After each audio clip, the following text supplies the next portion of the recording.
550 KTSA news time is 10:09. The news and talk of San Antonio, 550 KTSA. We are cutting the ribbon on the weekend right now as we roll out Gang of Four and get ready to talk about the big stories of the day and the week with the gang. And does anybody here feel guilty that the Midwest is getting a big snowstorm and a big Arctic blast, and it's nice and sunny and beautiful outside? No, not at all. Joe Reinagel's wearing a short sleeve shirt. Yes. Anybody feeling bad? No? I feel great. Yeah. Glad we're not hampered by guilt. That will help us do what we need to do. All right, on the gang today, we welcome back the sports director of Ken's 5 and a former KTSA guy, Joe Reinagel. Joe, good morning. Hi, Jack. Good morning. It's good to be here. Joe was last on our show beginning of the week. We were talking about the College Football National Championship, and we both agree that was kind of a ho-hum affair. It was very ho-hum, wasn't it? Yeah. But you think they're going to fix the BCS pretty quickly? Partly they're going to fix it. You know, they'll have a 4-team playoff system coming up pretty soon. It doesn't fix it completely, but at least it's a start. Yeah. So. The other thing you got to do is somehow convince a few high school football players to not join SEC teams. Well, yeah, there's a way we can convince them to play somewhere else.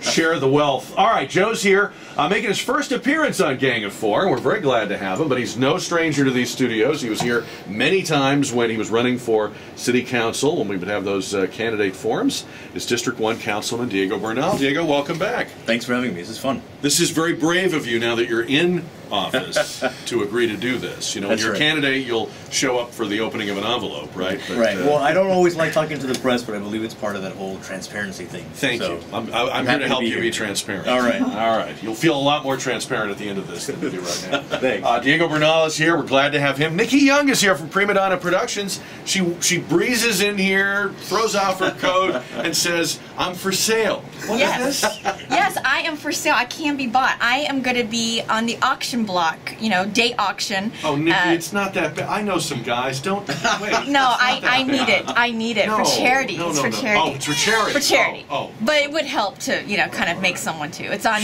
January 19th at Sunterra, and it's for SA Youth and my dear friend Cassandra Lazenby over at Ken's. She's the current salsa queen, and she is the MC and the coordinator. And so she said, "You're single?" I said, "Yeah." "Okay, where is this going?" And so then she told me, so I can be bought. So there are both men and women. Yes. So available. Some people need to come and buy me. Is there a minimum bid? Do you know? No, but I was in an auction when I was in college, like it's the second time I've ever done it, and I was the top leader. I got sold for $105 for tickets to Star Wars and gift certificate to Chris Madrid's. So I'm hoping to. That was 1997. That was 1997. I'm hoping that I can at least make $105. You're hoping, in other words, you're hoping your value hasn't gone down. That's right. All right. Yeah, so come by me.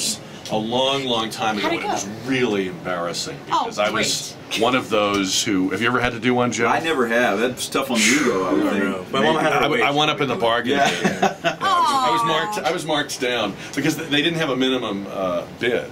Okay. It's a little sketchy when there's no minimum bid. So now I'm scared. Good luck with that. And again, it's January 19th. January 19th at Sunterra, so come by me for SA Youth, please, and make me feel like at least I'm worth something. Wow. Is that transparent enough for you? Yeah. Great. It's a very good way to start this. That was extremely painful. All right. We have our work cut out for us here. Oh, man. All right. Well, later in the gang segment, we will get to Tim Tebow, the name on all lips. But let's start with a little politics. A week from tomorrow will be the South Carolina primary, and if Mitt Romney wins, he will have the trifecta. Does anybody in this room believe at this point that he is not going to be the Republican nominee in 2012? I believe he will be. He will be. He's going to get it. Okay. Without a doubt. So, and Diego, when you say that, are you allowing, even if there is a stumble, he loses South Carolina or something, this train's not gonna... Right. I think I think he's on his way. People believe that he has the best shot of beating the current president, which I think is the only metric that people seem to care about. And I don't think they look at any of the other candidates and think they can do it. So that's it. Somebody wrote of Mitt Romney, Nikki, that you don't embrace him, you circle back to him. That everybody looked at him, then went off in search of something closer to their beliefs or someone that was more, whatever, exciting, but now they're coming back to the fold. As Diego says, is it mainly electability? You know, I called this last time I was on the gang. I said Mitt Romney has it has it, he has it, he has it. And to It wasn't say, like that was years ago. I well, mean. no, but you're right. But I did call, and there was so many craziness that happened within these last. There has been, yeah. Yeah. So, but I do think I like that you said they said circle back. I think that is their catch-all. Like, you know, okay, we tried this. Oh, this guy didn't work out. We tried that. Okay, you know what? At least Mitt's been mostly consistent in his stand. So Didn't Republicans do that last time too? I mean, everybody went out. If you recall, back in 2008, everybody did that. Huckabee was the flavor of the month for a while. There were some other guys, and then everybody kind of circled back to John McCain. It was going to be that's right. That's Giuliani. It was going to be Fred Thompson. I think You're right. that he's They there. did I come think back he's to their that. John Kerry, right? When John Kerry ran, everybody liked someone else more, but they didn't think enough other people liked them. So they went to the one they thought they could build consensus on. But most people were pretty lukewarm about him, and that's sort of what played out. And that's what I think he is. I think he's the one that everyone else thinks it has the best shot, but he's really not their personal their favorite. favorite pick, right? Right. Yeah, but he's like with lesser of all the evils. If he's their John Kerry, does this have the same outcome as John Kerry? Right now, I think so. Unless he gets, like you were saying earlier, unless he gets Tim Tebow to be his running mate or something like that, I don't think that he can get over the top. Well, Chris Christie will probably be his running mate, don't you think? I don't know.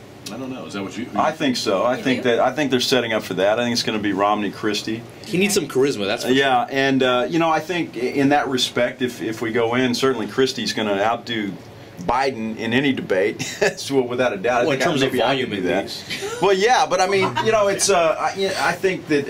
Look, I think they've got a good shot, and simply because the way the economy is, you know, President Obama right now is just not a popular guy. Personally, yes, people like him, but what he's done and the things that he's done, I think he's ripe for the picking. Okay, I think that in every organization, when there's someone that's newly elected, I mean, I know we've heard Obama say, well, I've been cleaning up messes, but isn't that really kind of trying to figure out your place? So really you're in training, essentially, and then you can start executing. And don't you think that every president deserves a second term?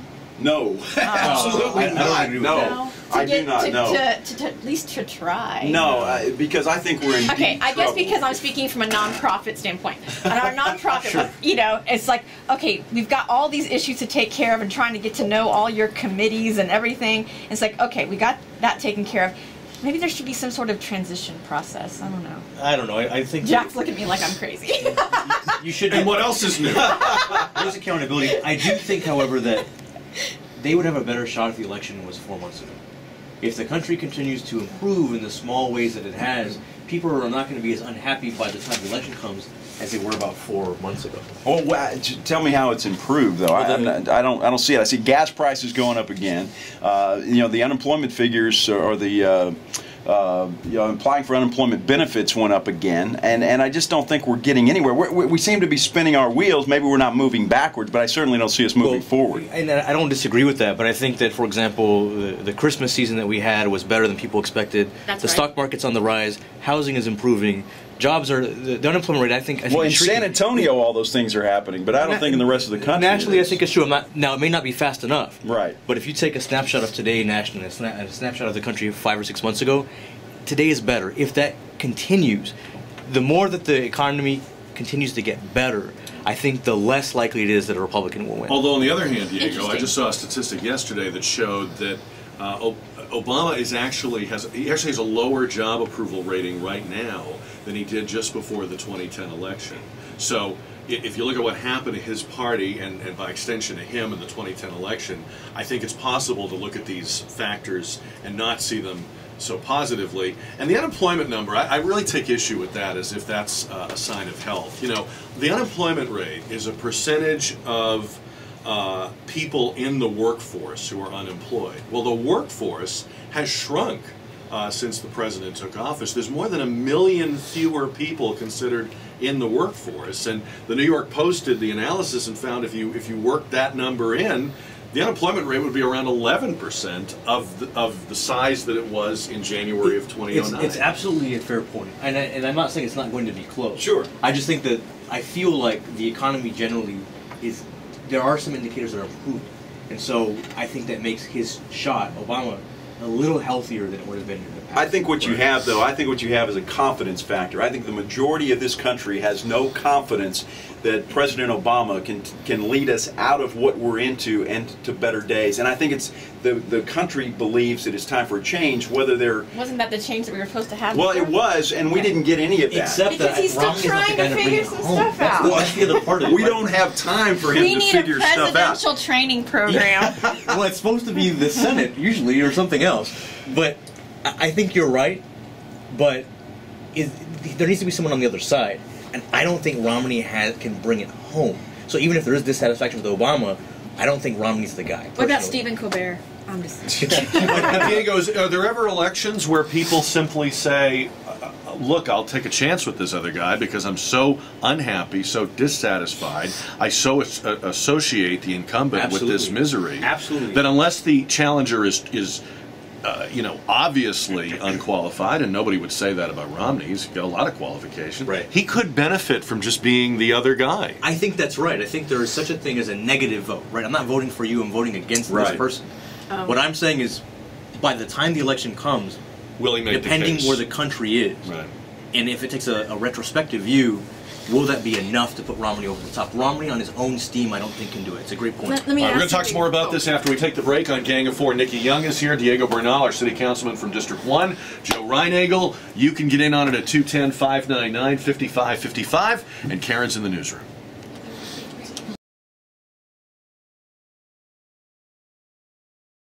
News and talk of San Antonio, 550 KTSA. Well, you're 550 KTSA News Time is 10:24. Jack Riccardi with the gang in here today, making his first Gang of Four appearance. Diego Bernal, already hitting it out of the park, doing a great job.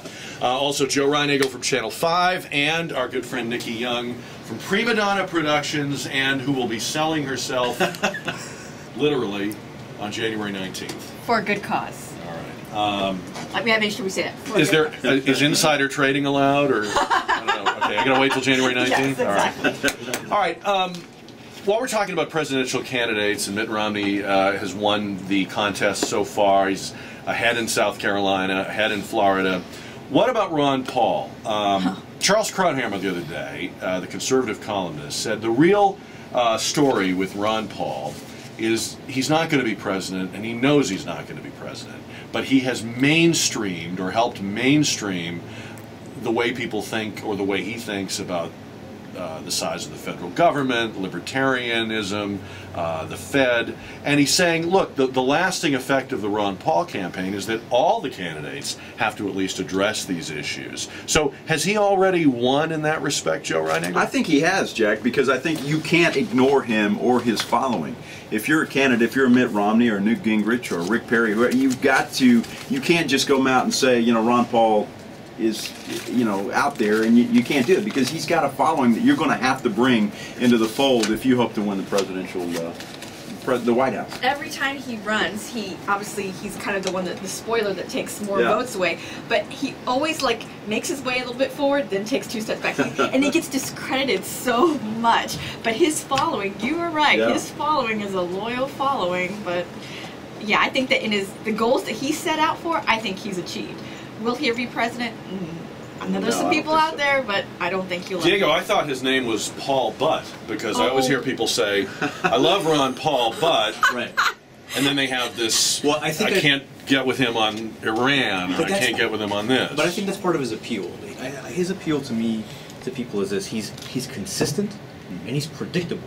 Now, the point is that he's consistent and predictable to the point where he, on an important issue, to a fault, he'll divert. And people say, well, I can't follow you down that path. But people like that he seems principled to the point where it almost gets him into trouble. But he's very consistent. He doesn't flip-flop. He's not wishy-washy. And he's also not afraid to critique his own party.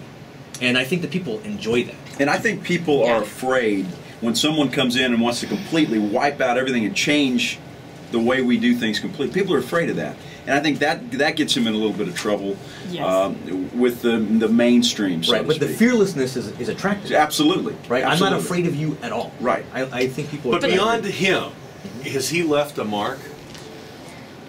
I mean, is this a lasting effect for the Republican Party? It could be. I do think a lot of it is tied to personality. and I think it's made people think about things a certain way. But you need politicians who are brave enough to continue to say, "This is my position, regardless of anything else." But don't you also need people to recognize, hey, these aren't his ideas. He's just the vessel of these ideas. And these ideas were around before him.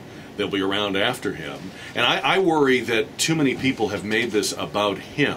I love him. We need him. What I think they should be saying is we need to explore and embrace these ideas. He may not be the vessel. He's 76. It may not be him. But the guy that brings it across the finish line may be somebody else. But if these ideas are important, aren't they bigger than the man? I think they are bigger than the man, but there's no one else so far in that party who's willing to articulate them and say, I'll put them on my back. People will say, I agree with them, however. And that's interesting that there isn't, because he's had a great deal of success in this round. He's locking up between 20 and 25% of the vote. That's right. In these states. You would think somebody would say, hey, you know, that works out pretty well.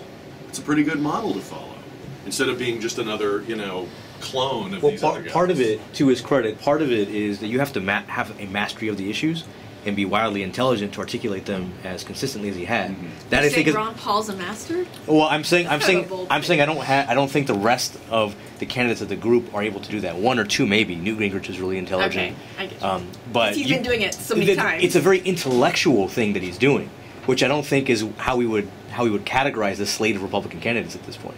No, could he be? What about Newt Gingrich? Let's talk about Newt Gingrich. Yeah. Let's talk about Newt Gingrich, the brilliant Newt Gingrich, according to Newt Gingrich. Right. Yeah.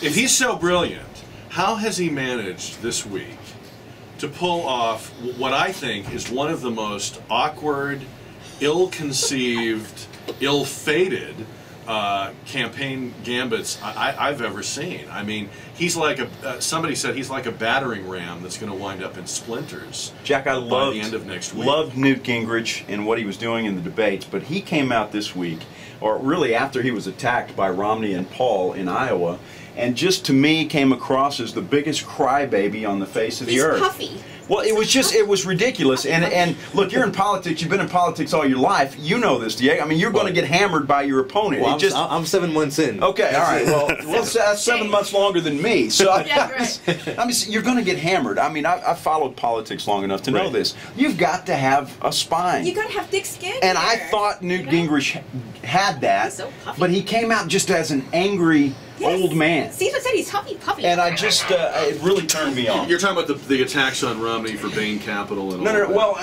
I think it's He a revenge. speaks French. It's a revenge factor. All of this stuff. So people recognize it as being personal, right? Yes. Yes. Right. I mean, I think he took the opposite approach of Ron Paul, which is let's go for the lowest common denominator. Let's make it cheap.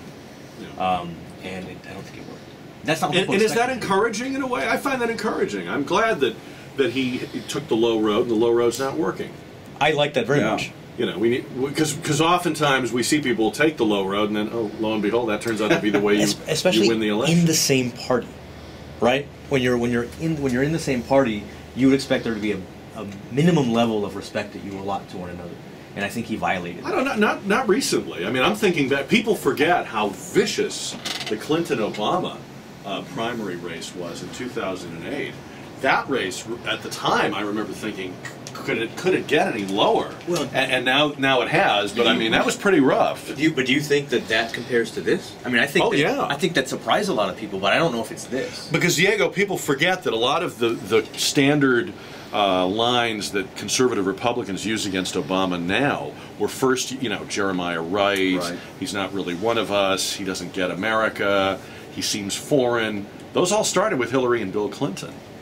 And I mean, maybe the Republicans would have ginned them up eventually anyway, but they sure had some help with that from a very, very strong Clinton, attack machine. Were they broadcast as openly as these are? I mean, they may have been said at a fundraising dinner, reported in the New York Times. They may have been on YouTube. Well, they were broadcast enough that I knew about them. I mean, right, so but I guess some people. But I wasn't at the dinner. No, but you're in the pipeline. But I think in this case, it was mainstreamed completely. It was broadcast to a wider audience. What about is there a benefit? I've been thinking a lot about this. We've had a lot of callers say this. That in a way, there's a benefit to Romney for these attacks, because it's going to allow him, or it is allowing him, Nikki, to actually talk about the fact, if he chooses to, and I think he will, that he has been very successful. In other words, these so-called conservative Republicans are attacking the most successful thing he's done, which was not being governor of Massachusetts, but being a successful businessman. Yeah, absolutely. And, you know, Mitt Romney won my personal vote, you know, when he and George Stephanopoulos kept, we were talking about the spine and not Newt Gingrich, and, you know, he is a good businessman, so he knows how to handle himself, and he knows how to take emotion out of issues and speak to the point. When George Stephanopoulos kept pushing the contraception issue, and I thought that he just really, you know, said, oh, come on, and then the audience even related to him and booed George Stephanopoulos. I think that as a businessman, he's probably been through those kinds of things before. So he held his own, he stood for what he believed in, and he didn't waver on the issue, and I think that does come from his strong background that way. Let me play that moment again, and I want to come back and circle back to that. Circle back to Mitt Romney. On Gang of Four. So let's go back to, this was last Saturday night's ABC debate, where George Stephanopoulos was pressing Mitt Romney about contraceptions. Who would have thought, right? Listen to this.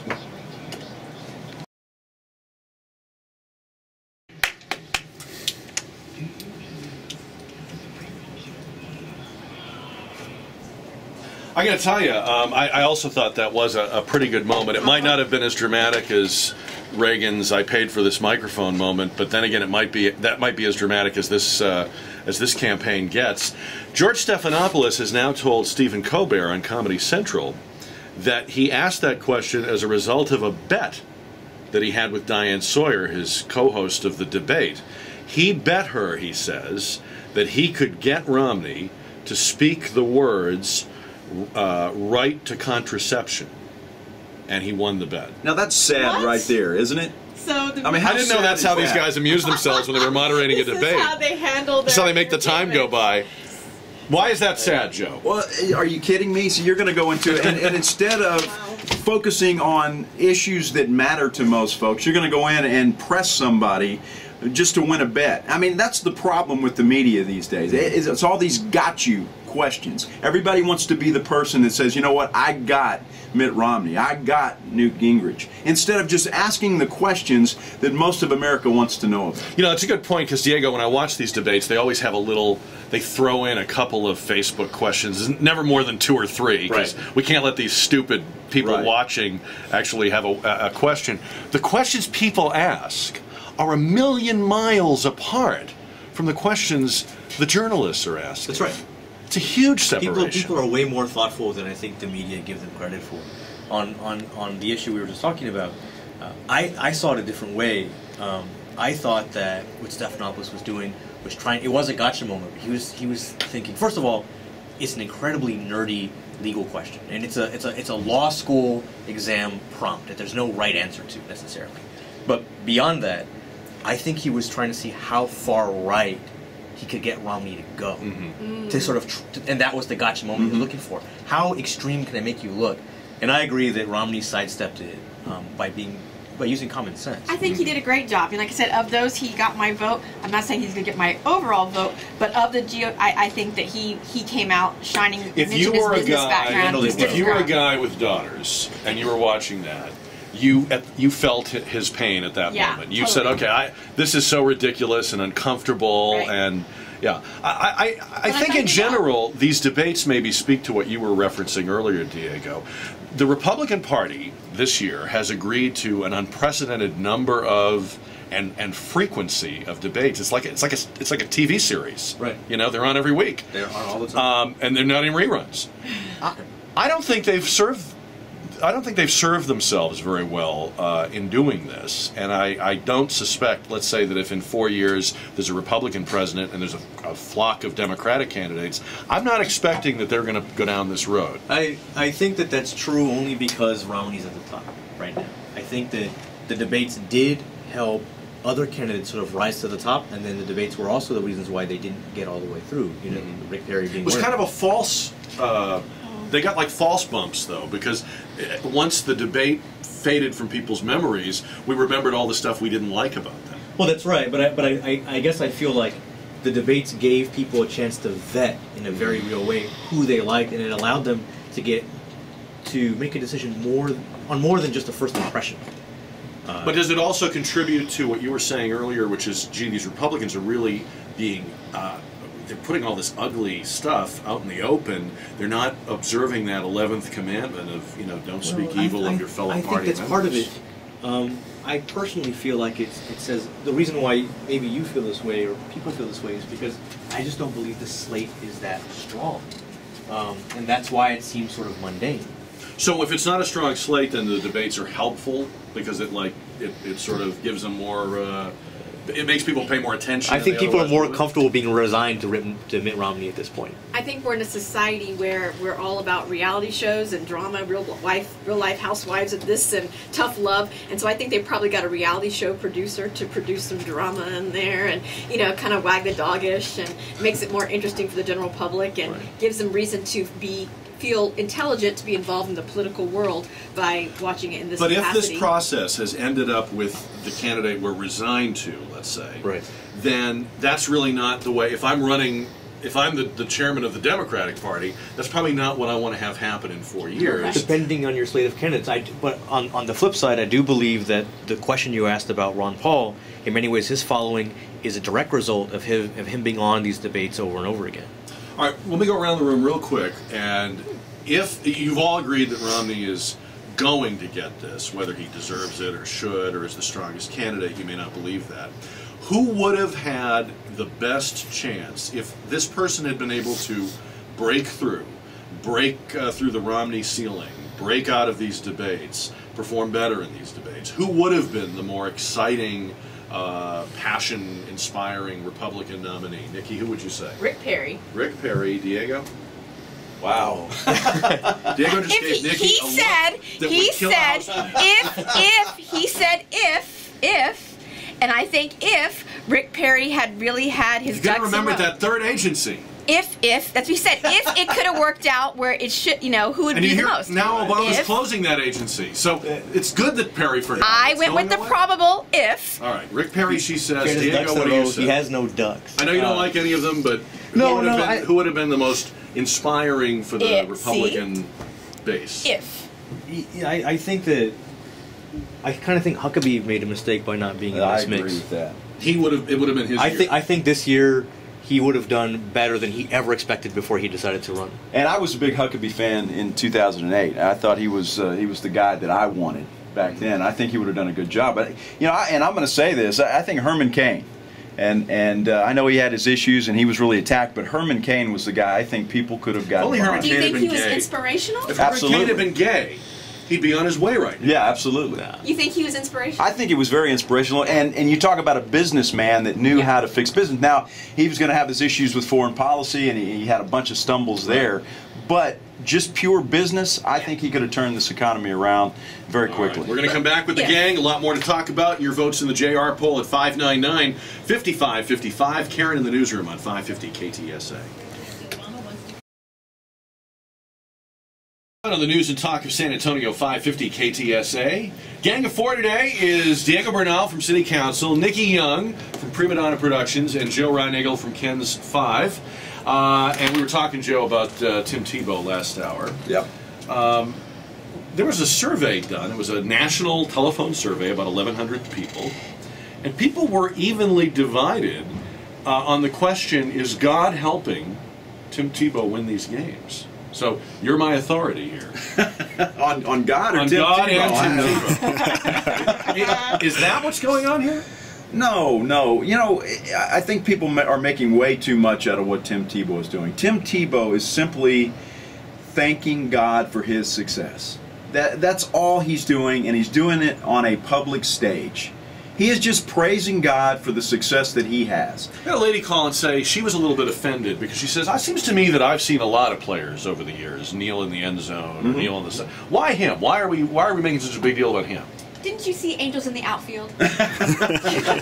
What if there could be? What if there could be some sort of wonderful, miraculous intervention? Wouldn't that be wonderful to give people that kind of Well, I think inspiration, it would faith? be wonderful, but I think, look, we're all God's children, and I don't think anybody has a bigger standing Okay, than anybody fair else, even Tim Tebow. But you're right about the other athletes that do this. I just think Tim Tebow is one of these guys. He's a clean-cut, all-American kid who nobody thought would be an NFL quarterback. He's had some success. Everybody still is questioning that success. I'm not sure why, because all he does is win.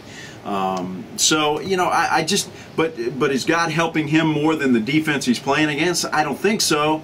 But when you have success, whether it's in football or promotions or productions or politics or what I do, I think if you praise God for that success, and I think that's all Tim Tebow's doing. Certainly, Diego, both teams pray before the game, so it'd be hard for God to only help one team. Right, and I agree that a lot of athletes have been doing this for a very long time, but he's having such a good run.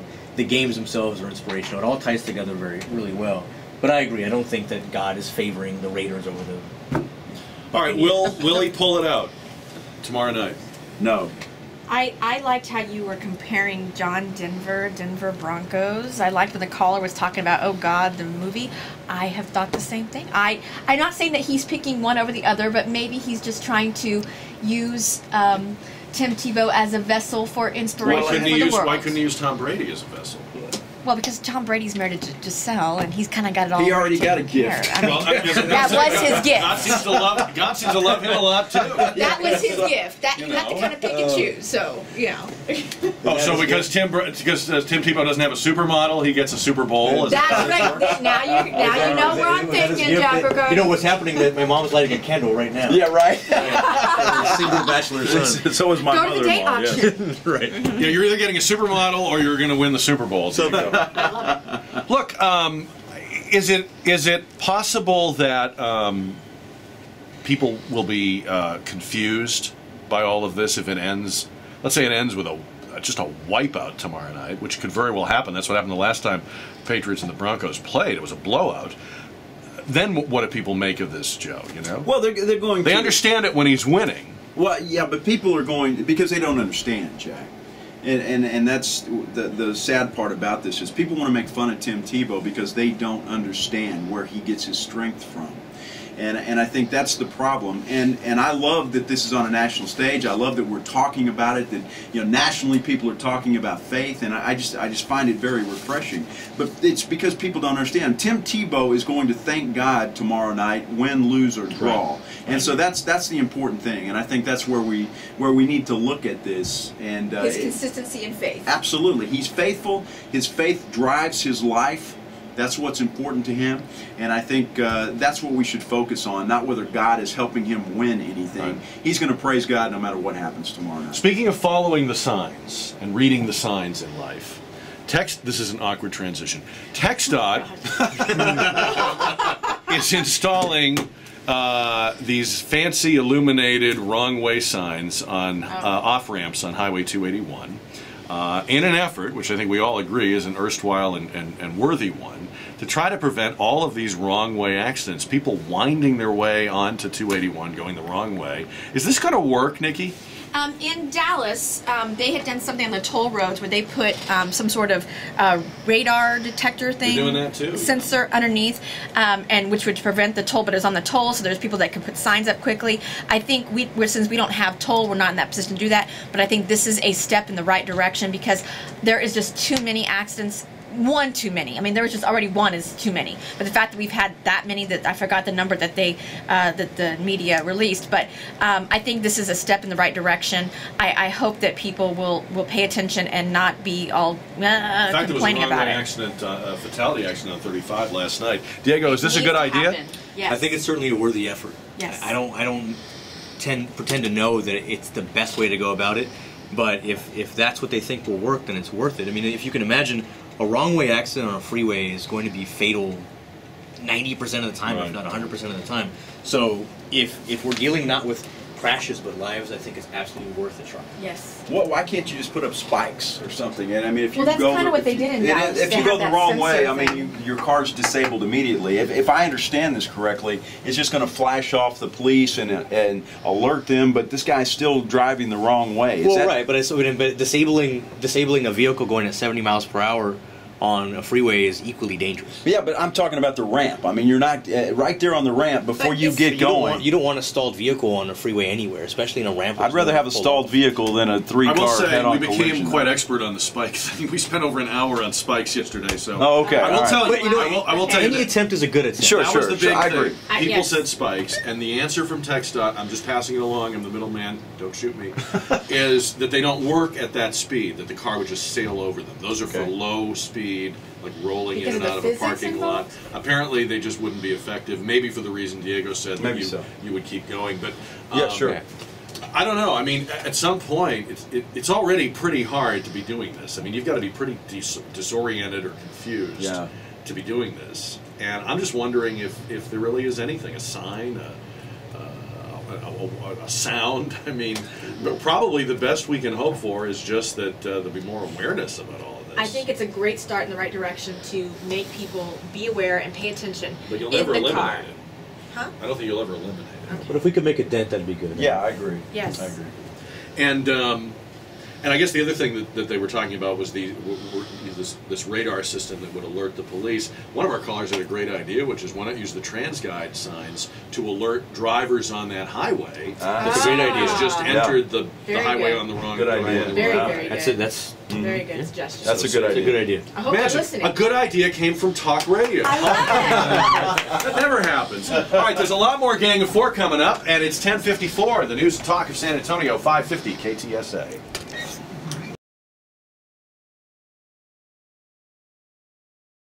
Riccardi, 9 till 1, 550 KTSA. 550 KTSA news time's 11:07. We're back on Gang of Four for a Friday. We're kicking off the weekend and kicking around the big stories of the day and the week with our Gang of Four. She's a business executive, actress, model, social networker. Nikki Young is here on Gang of Four today. Hello, Jack. How Nikki are with you? 2 Ks. Two you know, Ks. Very That's stylish. Do you put and- like a little star over the eye? big or N, a small N, smiley big K. face, or no? But last name is Young, so I hope I'll be young forever. You'll be young for, well, Well, maybe no, not if maybe things not. Maybe go not. well at this celebrity auction. January 19th, January 19th. you'll be able to bid on Nikki for, Yes. and what is it, a date? What It's are a you date. committed to? It's a date. Yes. So if you have ever thought about wanting to go out with me, you got to pay the price. If there's anybody out there who might have thought I didn't about realize they were all listening right now. it, maybe they are. Maybe they Okay. are. I'm just saying. So- But I also have that coming up, and then this is my last year of teaching acting classes because I have some things I'm going to be doing professionally and personally that I want to do. So my last year of acting, and those classes start February 2nd. They're for ages 7 to 70. So if anyone is just starting out or wanting to do it, it's going to be at the new G2E Creative Space, which is in Southtown, and it's kind of a shared working space. You know all about Southtown. I do. And so How this can is people going to contact you to find out more about that? they can go to my website, PrimaDonnaProductions.com, or even better, call or text 210-822-3552. Diego Bernal, maybe politicians should take some lessons from Nikki. It's all about, right, reaching your public, That's right. sparking emotion. I would imagine that a lot of them are already pretty good actors at this point. Well, would you ever do that? Would you ever say, I'm going to take a little course in public speaking or It's fun. elocution? Or, I think would that it's- feel inauthentic to you? It would feel inauthentic, but if someone came up to me and said, I noticed that you have this weird tick, right, that you should Well, I wasn't going think to say about. anything. You cock your head when you say a certain word. I would probably try to get some help with that. Right. I think there's actually a lot of crossover there. There definitely Don't you is. think? Oh, I think yes. these presidential candidates are all very heavily trained, Rick coached. Perry has his Screen Actors Yeah. Guild card. Yeah. Right. Unfortunately, you didn't have it soon enough. It's Cliff Notes is what you have. Right. All right, so we have Nikki Young, we have City Councilman Diego Bernal from District 1, who is still just, it's all new, right? It's you're still getting... It doesn't feel new anymore. I think that I won't resort to the rookie excuse anymore. Maybe the first 6 weeks I thought, okay, I'm getting my bearings, but people can't afford for me to still be feeling my way out at this point. Very So good. we're running. Well, that sounds good. And he's a veteran of TV and radio. Let me make you sound old. An old guy. He's a grizzled veteran. He's the Brett Favre of... All right, enough. Joe Reinagel, sports director at Ken's 5. Now, I mean, real quick, let's just go through the other 3 playoff games. Yeah. There are 3 other games. There are. hello. Yeah. Poor these other poor teams. They're not getting any attention. Nobody's paying any attention at all. Do you expect any surprises? Who are your picks in these other three games? You know, I think Baltimore will beat Houston. I really do. Houston's had a great ride. They've had a great ride, to but it's tough to win in Baltimore. I think the best game of the weekend is actually going to be San Francisco, New Orleans. I really do, and to pick a winner there, I think just because they're in San Francisco and the defense will find a way to shut down Drew Brees. But I think that's going to be a great game. Great game. Yeah. So I'm looking forward to that one. All right. And who do you like for the whole thing? Who's the team to beat? It's got to be Green Bay, right? Well, I guess but Green Bay's going to have some trouble, I think, with New York this week. I really believe that they're going to have some trouble. So no, I'm not going to say Green Bay. I'm still, and I know it's going to make you happy, but maybe it's a kiss of death, Jack. I'm not sure, but I still like Tom Brady in New England to win it all. I don't know. I can actually say, as a Patriots fan, this does not feel like a Super Bowl team to me. I'm glad they've had a good season, pretty good season. I don't have the feeling. They're going to be there, though. I don't have the feeling for it. I like it. I would like to see Brady and Rodgers duel it out in the Super Bowl. I think it'd be a shootout and a lot of fun. That would probably be an incredibly high scoring Unlike game what we saw, Green Bay tends to stop playing defense sometimes too. Absolutely. Unlike what we saw in the college football, so-called national championship. We need the opposite of that. All right. Some other stuff to talk about here with the gang. All right.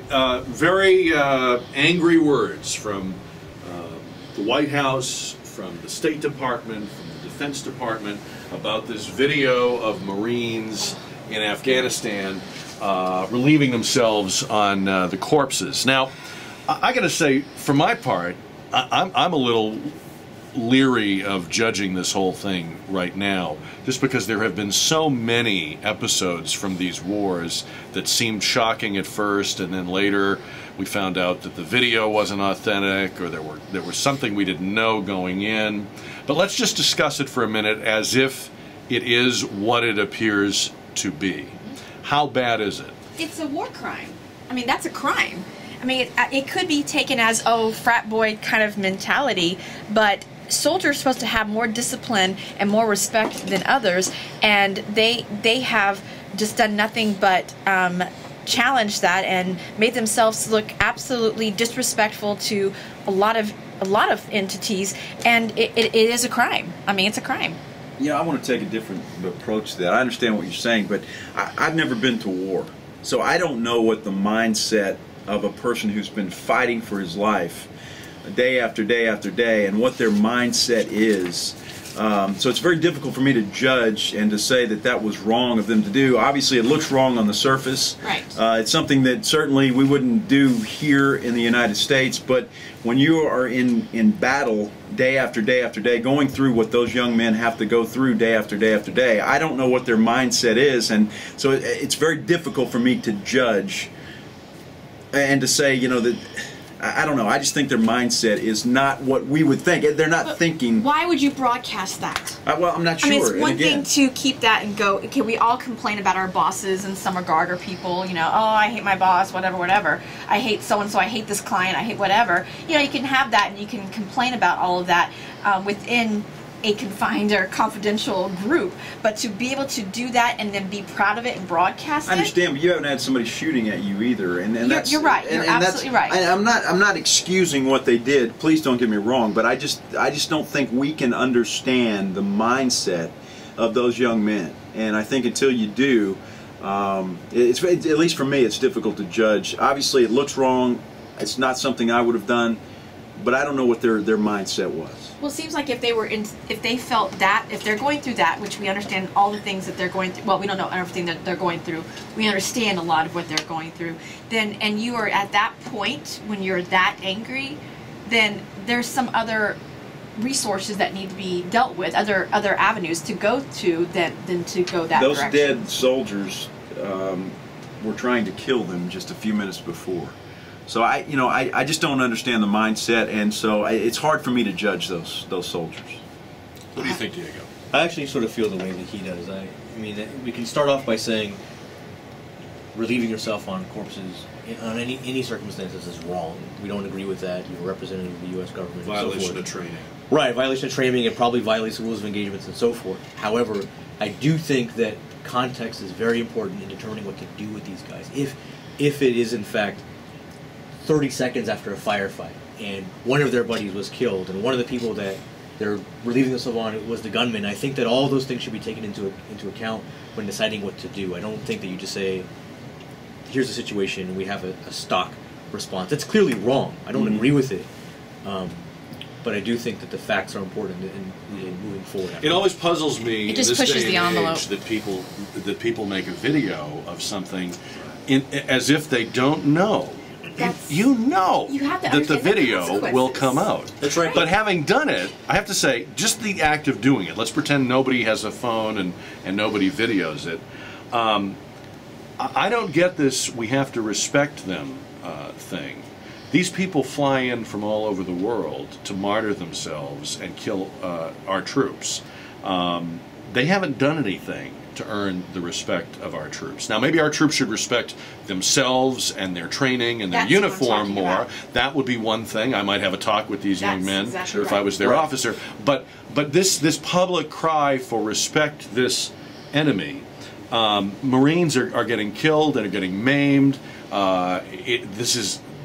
This is what it is, and it's not a business meeting where you didn't get the outcome you were hoping for or you lost the bid. This is a fight to the death. At the end of this fight, somebody's dead and somebody's left alive, and I don't, if this is what they do on the battlefield, if this is part of what they do and this is part of being a warrior, I have no problem with it, except that if it becomes public knowledge, now you have to explain how you violated your rules and your training and all that. For people to say that this is a war crime or this is like the My Lai massacre, it seems like we have a bloodlust for going after the people that fight our wars. It scares me so much, and maybe saying a war crime is a bit bold, but it scares me so much of what kind of response is going to be for the greater of They're us. already trying to. It's they're just already scary. trying to It's kill so us. scary. What response That's can the there problem be? I have, is that if we are okay with this, what's next? What's the next kind of go, oh, well, that was okay. It needs to be dealt with, and I understand what you guys are saying, but if it does not get dealt with, what is the next kind of response going to be? And I think what you're That's hearing us what's say, scary. though, I think what you're hearing, at least what I'm saying, is the way that it's dealt with, given the context, is important. Jack, I also think, though, that we do hold ourselves to a higher standard. And just because the enemy conducts themselves a certain way doesn't mean that we're necessarily excused to do the same way. So I'm just saying Right. that, No, I agree. There's a baseline. No one agrees with it, but the context is important. Now, the president of Afghanistan is expressing outrage, which is So nothing what? new for him. He's always outraged. Again, I probably wouldn't make a very good diplomat, but I would point out to him, for starters, that he wouldn't be the president of Afghanistan were it not for these Marines, number one. Number two, we're not reminding him or expressing outrage to him about what Afghan men are doing to young boys or what's happening in their prisons or any of that. So I would prefer not to be judged by the president of Afghanistan. To me, this could be handled at the command level in the military.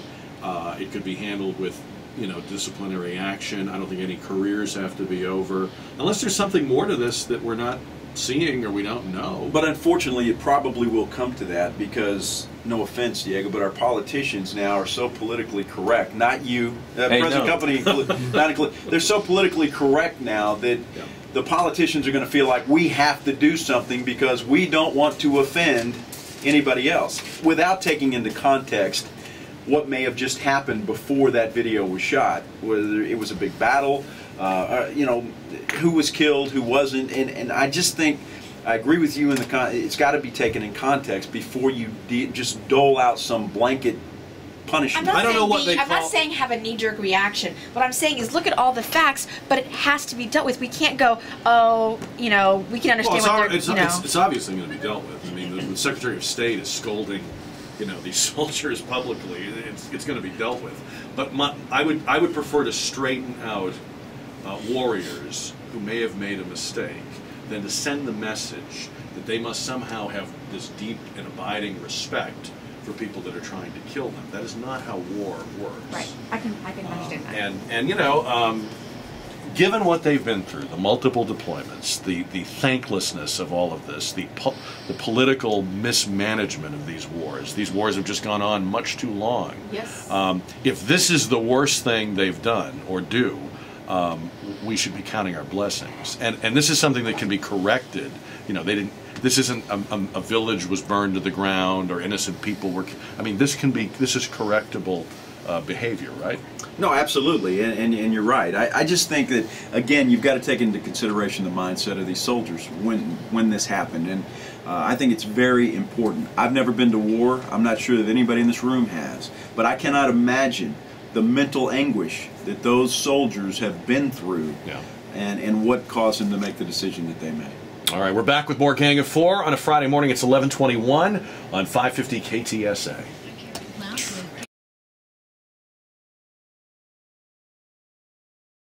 They're big rig. Okay, here we go. It's 11:24. Gang of Four continuing on 550 KTSA. Jack Riccardi. Next hour, the #1 record collector in America, Mighty John Marshall, will be here. You might be sitting on a fortune at your house in old vinyl records, or you might think you have a lot and have really nothing. But either way, he's going to tell you. We'll take some calls for him in our 12 o'clock half hour on 550 KTSA. On the gang today, Ken's Fives, Joe Reinagel, City Councilman from District 1, Diego Bernal, and PrimaDonna Productions CEO, is that right? Sure. Whatever. CFO, Whatever, CEO, everything. Empress, Nikki Young. They are absolutely denying it at the White House. In fact, a White House spokesman said the U.S. had, wink, nothing to do with a bomb blowing up yet another Iranian nuclear scientist the other day.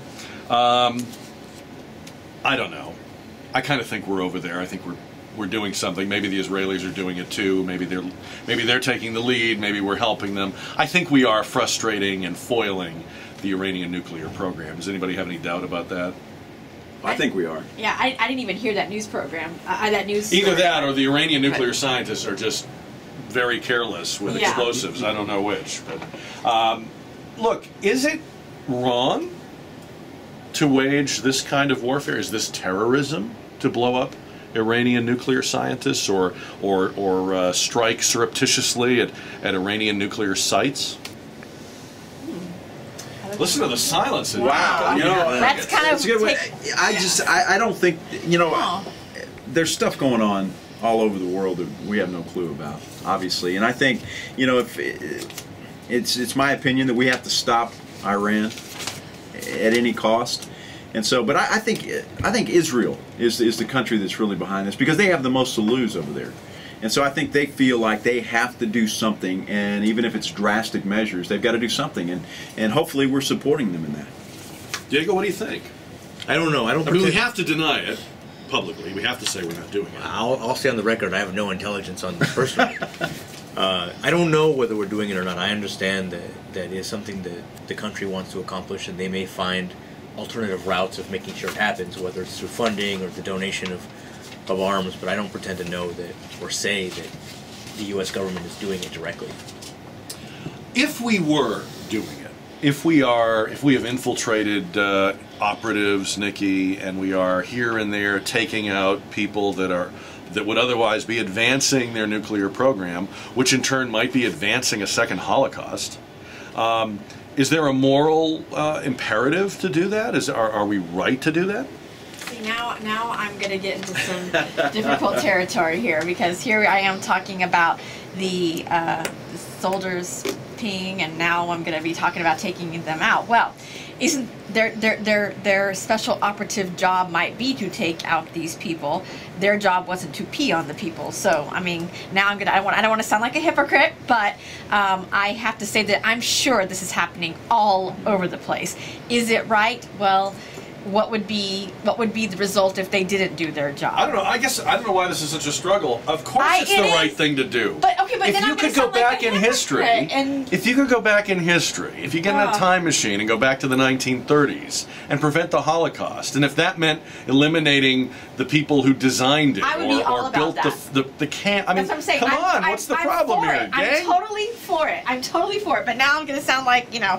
But yes, if we could take out all evil, that would be, you know. But then again, I see the world through rose-colored glasses. I don't. I mean, first of all, this Take is them out. far better than another war.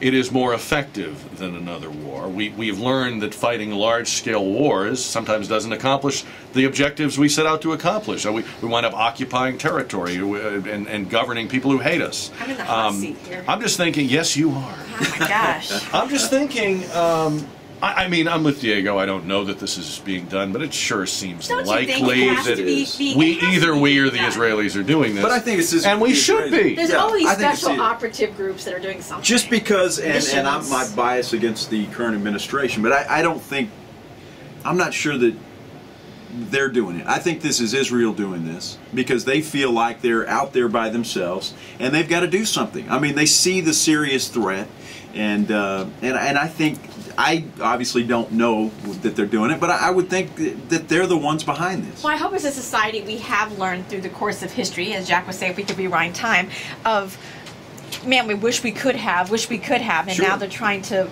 make wrong or right, right or wrong. Sure. And so, of course, it's happening all over. It has to be happening all over, don't you think? I mean, I know you said you don't have intelligence. Obviously, we don't. Well, I mean, I'm but just don't saying- you think there are these special forces? And Oh, sure, missions sure. and I'm just, taking out I'm people just all the saying that, time? you know, to the extent that people out there think that all governments share the same information, you know, I Yeah. don't know anything. But I agree. I certainly think You're that not a spy, a No. secret agent Diego? No, I do think that if there is a way to save as many lives as possible by risking as few as possible, that's a fair thing to do. That was And you know, well said. Yeah, perfect. we also know that a while back they had that computer virus that attacked their systems, and again, that seemed to have either Israeli or American fingerprints on it. I don't remember any hand wringing about that. You know, nobody's saying, is this a moral thing to do? But I do see now in some of the blogs I read, people raising the question, asking the question, should the administration be greenlighting these kinds of operations in Iran if they're happening? Let me throw something else out there, and I think that the hesitancy, I think, to talk about this or assign responsibilities because of fear of repercussion. Right, I don't think you want your government saying, "Yeah, we did." Oh, this. absolutely not. Because They you have don't to want say you don't want no. to raise the ire of that government. Well, and so that's what covert action is. It's Right. denied. exactly. Yeah. And I think that might explain some of the muted voices in the room, which is that, you know, if the government's not prepared to take responsibility for it and deal with the consequences of that, then we sort of leave them. Well, my question to you operations. was, as critically thinking people, Right, Doesn't right. it seem to you? I mean, we're just sitting around a table It could- talking. it could very well It's just be. the four of us. I think Nobody else is No, listening. no, it's just the four. We're in a room here. The doors are closed. Karen's not listening. I think narrowing it down to the U.S. or Israel, especially if, you know, and Israel being supported by the U.S., I think it's absolutely a fair assessment. Yeah, and then my follow-up to that was simply, if that is happening, if we are doing that, should we be doing it? Yes. And to me, as an alternative to yet another one of these long-term occupying wars, yeah, this is what you do. If you could have gone back and prevented the Holocaust, Exactly. it would have been, certainly you would have justified anything and everything short of World War II to do that. And the loss of have life loved that. for American and Allied soldiers as Right. well. But I mean, we've had so many opportunities to deal with Iran and haven't taken the opportunity. You know, we go into Egypt and But maybe this is the opportunity. I mean, well, maybe maybe as it opposed is. to But an actual didn't we war. have the same opportunity in Iran that we had in Egypt Sure. and in Libya, and Sure. we didn't follow through there? And we didn't have the protesters were out, we didn't have the sword of mass destruction hanging over us. If you lose Egypt, you lose Egypt. But with Iran, if they get the bomb, it's a whole new day. You know, all of a sudden, the an American protesters city were out. goes away. They were there. They were ready to do something, just like they were in Egypt. But we didn't feel our existence wasn't threatened by Well, the. yeah, I think our existence is more threatened by Iran than it was Right. from Egypt. Right. That's what Certainly. he said. Definitely, That's what yes. Jackie said. In other words, I think you could make the argument. Yeah, hey, this kind of covert action, You could reshuffle a lot of decks in a lot of places, but I think there's reluctance to do it, and what's driven even people in this administration, who I think are very reluctant to do it, is the recognition that everything else is a worse alternative. Every other thing you could do about Iran is worse than doing this. I guess maybe you're missing the point. The protesters were there to try and overthrow this government. Absolutely. And we did not support them. But I don't think we were interested in overthrowing the government. We were interested in making sure they didn't get a nuclear Well, then why are we interested in overthrowing the government in Egypt or Libya or anywhere else? That. And that's the problem. We're more threatened by Iran than we were those other two countries. I think we look at Iran differently. Maybe we shouldn't, and we think we have to live with the mullahs. We just can't live with them having a nuke. We looked at Egypt, we looked at Libya, and we thought we don't have to live with Gaddafi. We don't have to live with Mubarak. You see what I'm saying? So I'm not saying that's the right calculation, Joe, but I think that's how they look at it. This nuclear thing is also. I mean, let's reduce it for a minute to just politics. You can't be the president who lets this happen. You won't be able to run on that. You won't be able to live with that. Your party won't be able to explain that away. They won't be able to blame that on George Bush or whoever. So I think there's a real this must stop, and we must find measures to stop it going on. Everyone is comparing this guy to Hitler. I mean, that he could be this guy that wipes out Israel or tries to do that. Then it just makes sense to me, if you have that opportunity, to take it. And President Obama had the opportunity, and he didn't take it. I don't know. I don't know if I buy that he's Hitler. I'm concentrating on the nuke. I think he wants to be Hitler. I think what I hear Jack saying is, look, when it comes to nukes, that poses the greatest threat to the most number of lives, regardless of what the nationality of those lives are, right? But certainly the U.S. lives are at stake. And because that is the highest threat level, it sounds like the government is prioritizing its action based on that. Some things are political and we don't necessarily like dealing with those leaders, but this is something altogether different. It's more primitive, right? But I'm not disagreeing, Joe, that when there was a budding Iranian revolution, that was great by both Republicans and Democrats. There was great timidity about that, and it was a missed opportunity. I'm not denying that, but just in terms of ending their nuclear program, again, if you want to use the Hitler analogy. Maybe the world could have lived with a Hitler that didn't kill 6 million Jews and take over Europe. Maybe a different breed of leaders at that time would have said, well, if he just stays in Germany. But how do you pick and choose, Jack? I guess Mubarak was a friend to the United States. Wasn't a good guy. Why did we take him out and we leave a guy like Ahmadinejad in power? I don't understand how you can make the comparison and where you pick and choose. I mean, it just doesn't make sense to me.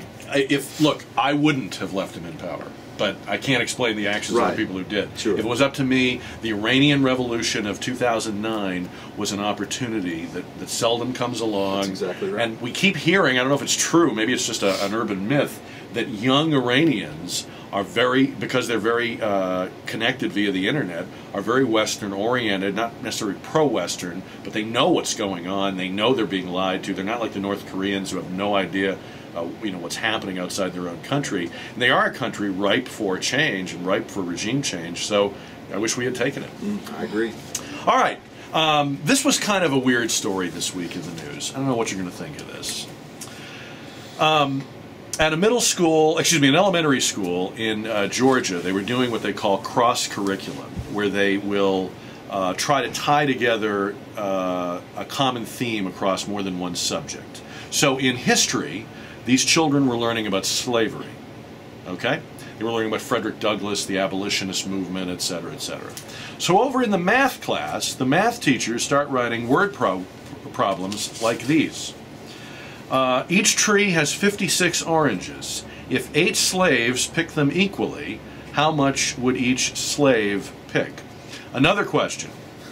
If Frederick Douglass got 2 beatings per day, how many beatings did he get in 1 week? Okay. Is that a good idea? From someone who was educated through cross-discipline curriculum, where we had multiple disciplines, different classes to learn that. Never once did I have that in didn't occur class. to you? No, we never had that. And at elementary level, no. That is so not even that is wrong on multiple levels.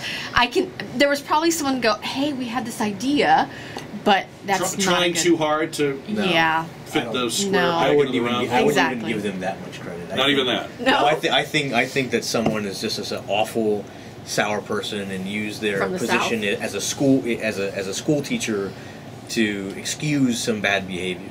That's incredibly distasteful. It makes light of probably one of the largest tragedies we've ever had in this country. I think It's so wrong. it's inexcusable on 1,000 different levels. It's amazing. I am constantly amazed at people's inability to see how it will look, whatever people are doing in Yes. life. There's 10 stories a day like this where I think, could they not just step back for a minute and go, even if I think this is a good idea, boy, when this goes home, when this paper goes home to all these parents, Joe, somebody, at least one person, is not going to like it, and they're going to raise a ruckus. I don't know if people think that far, and that's the problem. You're exactly right. That's the problem. I don't know who would have thought that that was a good idea to begin with. And then to get together with a committee and other teachers and say, you know, hey, wow, this is a great idea, and we're sitting around and yeehaw. And I just don't understand that at all. Approval process missed there. What was the response? Is there anything there was any kind of response from the school district? Yeah. They say that they're going to be sending some people for retraining. That was that the right? response. Wow. Because that they feel they Retraining. need to retrain them and explain what cross curriculum should and should not Yeah, mean. I'd love to have I don't know that anybody now, as far as I know, We never nobody's had been that. fired or disciplined in that way. Yeah. But I mean, it's hard to tell what somebody's thinking there. I mean, I hear what you're saying, Diego, and that may be true. I don't believe that anybody, especially someone who's made it all the way in their career to be a school teacher, is that dense. Sometimes you have to call a spade and just let it be what it is. I don't know, though. I mean, there's a story a day in the news about somebody in public schools that has done something mind-blowingly wrong Right. or inappropriate. I mean, I think there's enough. That's a big enough profession that you can't generalize that way. There are people that are dense. Right, I think that's right, but this is slavery. Those poor kids. This is not. Oh my god. This is, you know, Not to mention, somebody pointed out to me, and this is a little bit of off subject, but what slave ever had to pick only 7 oranges? Oh. That doesn't seem like slavery. That That's seems like not a show-up job. funny. But I mean, the math isn't right for what you're trying to teach. But I guess my point is that even trying to look at it in practical terms doesn't help. Right. No. It's so bad. It's so offensive, especially in light of the fact that it's getting fed to young children. Yeah, that's what I said. Those poor kids. It's so distasteful that I would expect way more. What would from- you expect to see happen? I would expect the teacher to be fired. to be fired. But you can't do that, can you? I mean, that's the problem. I don't know what the with bad situation's like there in teachers. It terms does of seem pretty hard to fire a teacher. Yes. that could be the case, but there has to be a threshold where you can, and I think this reaches it. Right. If So I you was don't- there, I would. You don't get fire. retraining. You don't get You don't get a retraining. second chance Well, to write unfortunately, the the union may disagree with you on that. Well, That's we the problem. don't know the particulars. I mean, that might be right. That's an assumption. You might be right. Certainly. But given the situation as it is, Right. I would make every effort as an administration to fire that teacher. There should then- have been a but and process. any other if- person who saw those Right. questions. Well, that's what I'm saying. At the least, signed off on them. there had to be 2 teachers agree on this. That's what I said. There You've was got not the an history approval teacher process. and the math teacher agreeing on this. I don't know. Well, I it don't was know if they interesting to me did. when I we don't know started if they did. taking calls. People have. You'll be relieved to know there wasn't anybody who thought it was okay or acceptable. Good. Everybody was down on it. There were people that were wondering, is this in a textbook, which would have been reviewed, by a panel or what have you, gone through a review process, or was this just a worksheet that somebody made up? And it was a worksheet. Sounds like that, a So, worksheet. it probably didn't get any review, and you can't. Right. Teachers have to do this stuff on the fly. They can't have it reviewed. That's right. But we expect them, as I think you're saying, Diego, just to have better As judgment. people to have better You judgment. expect them to not be. Keep it neutral. Yes. Keep the No, this- word problems nice and neutral. But this is not something that needs to be handled delicately, right? I mean, I think there are some things that might need to be Right. handled delicately, right? Like a word problem about divorce, maybe. But this is something else, Right. and I think that as a society, we've sort of come to our conclusion about this part of our history, and you just put the hammer down. Right. Now, I'm just saying, if anyone else saw it, they should probably get fired too. If they didn't, then you fire the one teacher. But you could- could firing mood to that. But It's you like could, Mitt Romney. you could say that. Yeah. Wait, I got some substance though. Come on. What are you saying? He doesn't have any substance? Come on. Why would you just draw the line with this, though? There's so many outrageous things that happen that teachers aren't reprimanded or fired for. I mean, you know, you can't just say this is not okay, but this is okay because this didn't quite. But we don't have those examples in front of us. So Well, if you you're want to, exactly go, right. if Jack has, Diego's willing to fire a lot of can other go people sit- if we need to. I mean, that's the one example we've got, and it's the one example I'm going to Okay. say. But not Alright. soldiers peeing.